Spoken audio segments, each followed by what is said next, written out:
Hi everybody, it's your grief guide, Lisa. I am privileged and honored to have with me today, Alli, and she's lost a brother, and she's here to tell her story and to kind of share her grief journey with us and share her life with us. So thanks for being here, Alli. Thank you for having me. Yeah, tell us about your brother. So I had an older brother. His name was Joe, and we were 18 months apart. So we were very close in age and personalities and everything. Growing up, it was like the typical siblings where we didn't always get along and everything. And then I went off to college, and my brother called me almost every day. We sent FaceTimes to each other, videos, Snapchats, the whole 9 yards. And then when I came back from college, we moved in together, and we lived together for close to 2 years, and then he passed away while living with him, and it was very jarring. It was pretty traumatic, and I had to hear from my uncle that he had passed away, and then I went with my family to tell my grandma and everything. So it was very hard to, it's not a loss that you're expecting, especially at 24 years old. It's out of order of how life is supposed to go. Everything.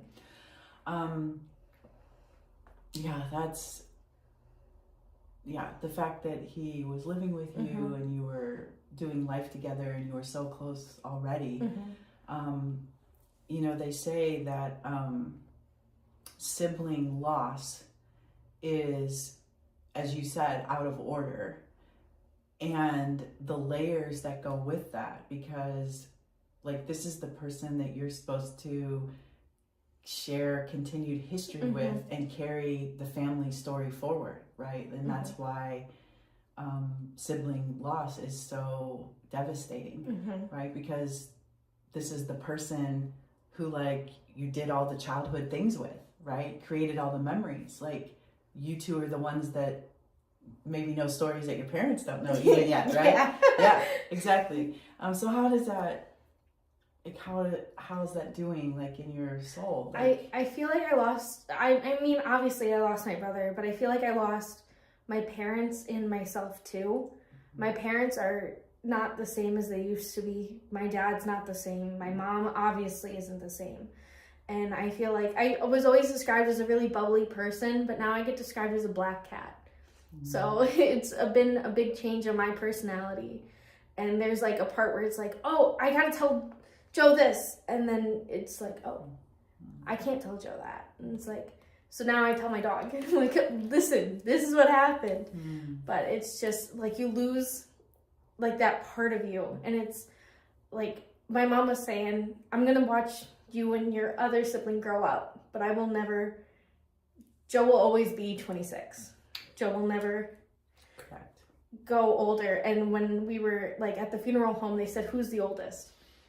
And I paused because it's like, well, now I am, and there's going to be a day where I'm finally the same age as my older brother. And it's not something that I think I'm ready for. It's not something I ever thought I would have to come to terms with, but there will be a day where I'm older than my older brother. Yeah, and I think you also make another really good point that happens in families with sibling death and loss, is that the role changes. And it's a role that you didn't ask for and that you particularly don't want. And I'll share this with you because that also happened to my daughter, who was in the middle between two brothers. And I mean, she looked at me one day and she just said, like I guess it's like I'm responsible now.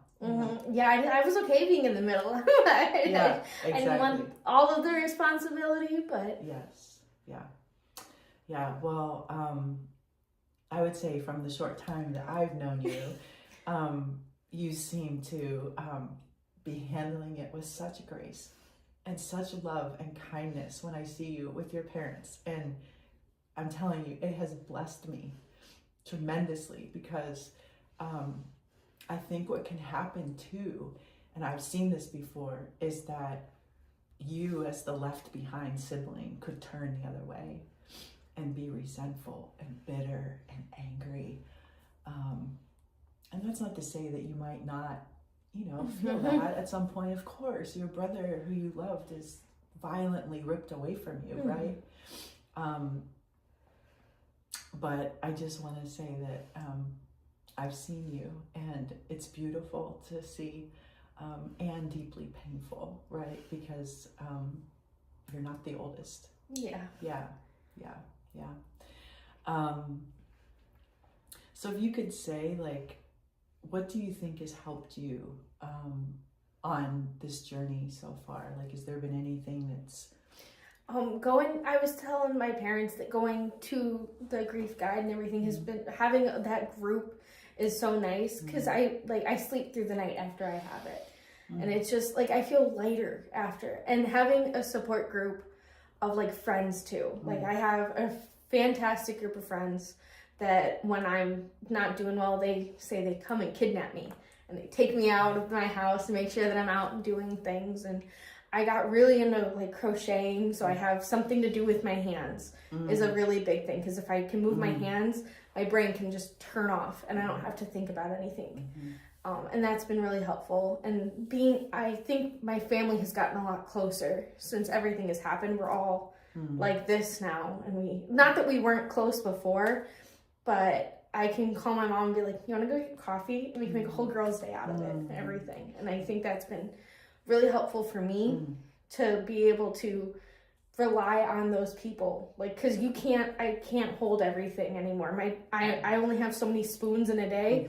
And it was cut in half since I lost my brother. But being able to have people, it's like, can you come over while I do the dishes, just to make sure I'm doing my dishes and everything. It's been really helpful. Yeah. It's really, you've said a couple important things there, that there's something about creativity and grief. And I don't really know, there's probably science behind it, right? But I was told the same thing. Like, Lisa, like, go, like, dig in the soil, and I don't really like gardening, but there was something about using your hands.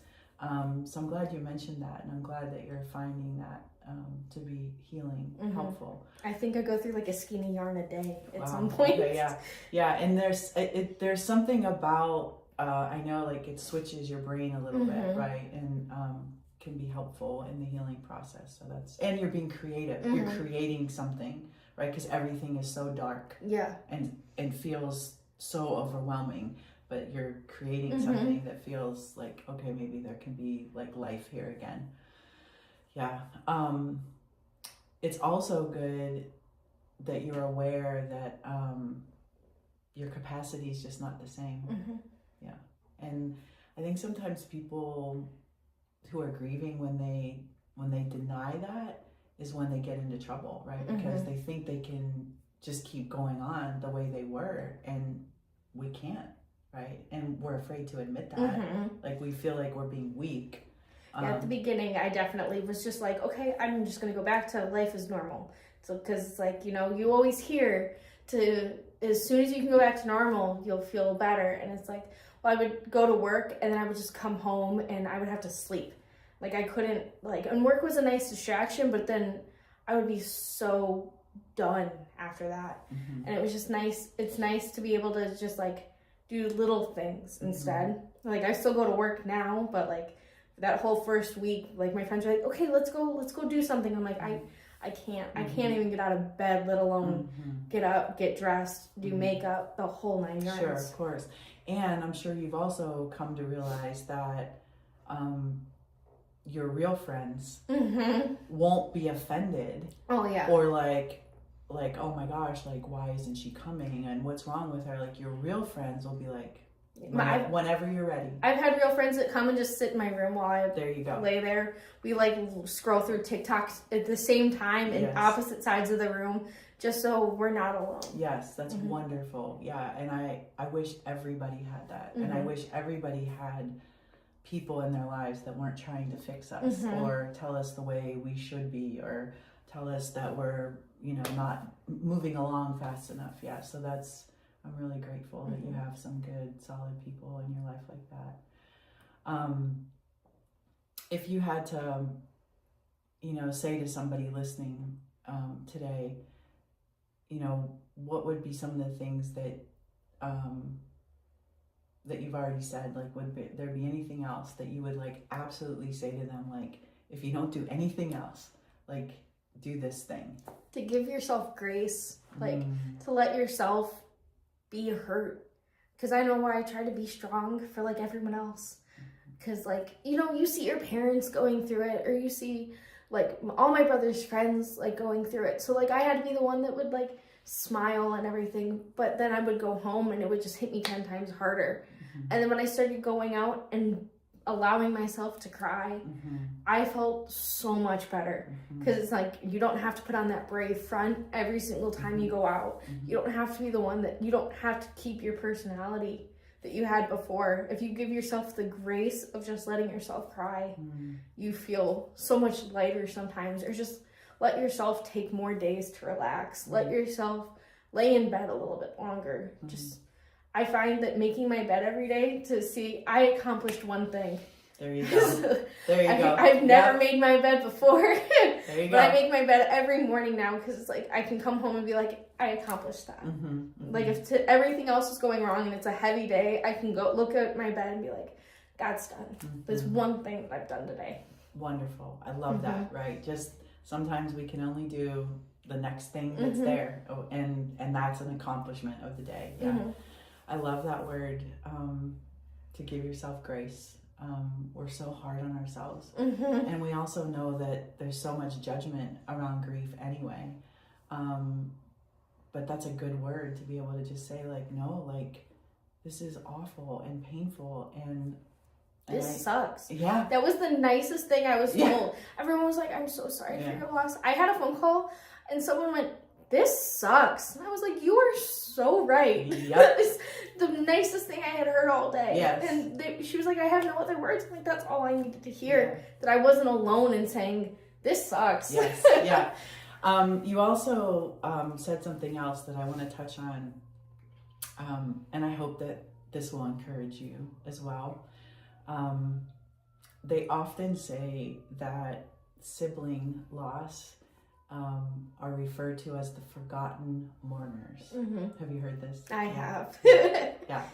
And it really does make sense, right? Because you're in a family where your parents have lost a child, right? And so sometimes the sibling then will feel like, of course you want to take care of your parents, right? But that people are asking more about your parents and they have forgotten that you have grief too, right? You had a brother, you had a relationship. And just what you said, that you were being so strong for everyone else now because you're feeling like your role in the family has shifted too, right? So I want to encourage you, and I want to encourage anybody that's listening that's lost a sibling, like your grief matters too. And I'm glad that you recognize that and you're taking care of yourself and you are seeking help. Because while you, of course, love your parents and you will always be there for them, your grief matters too. Yeah. My parents have thankfully given me a lot of like grace and that kind of stuff, but watching my grandma lose a grandson and my mom lose her son and everything, it's so hard to watch that your grief kind of, I didn't even do it on purpose, but I put my grief to the backside to just be strong for everyone else. And it's like, at the funeral, I think my significant other cried more than I did because I was so focused on being strong and holding my mom's hand and holding on to my grandma that I just didn't even allow myself that moment. And if I could go back in time, I mean, I would still be strong, but I would have given myself the moments that I needed. Sure, of course. Yeah, of course. And I'm glad that you are giving yourself that grace and those moments now, because as you navigate your own grief, then you will begin to find your life again. You'll begin to find healing again. You'll begin to be able to find your way in your family again, right? In whatever that is, because as you said, like there's no going back to normal. nothing will ever be normal again, ever. And so as you find your way, you know, and do the things that are comforting and healing for you, you will find your way again. And I know it's only been a few months, and you know, even after years, you know, it's only been a few years, because this kind of loss just doesn't get better, you know. It will always be there. But Alli, it's an honor to know you and to walk alongside you and your parents, and just what a beautiful, we call it bearing witness to grief, right? And you've done a beautiful job of bearing witness to your parents' grief and allowing others to bear witness to yours. So thank you for sharing your story and your life with us today. Thank you. Yeah, all right. See you, everybody. Bye-bye.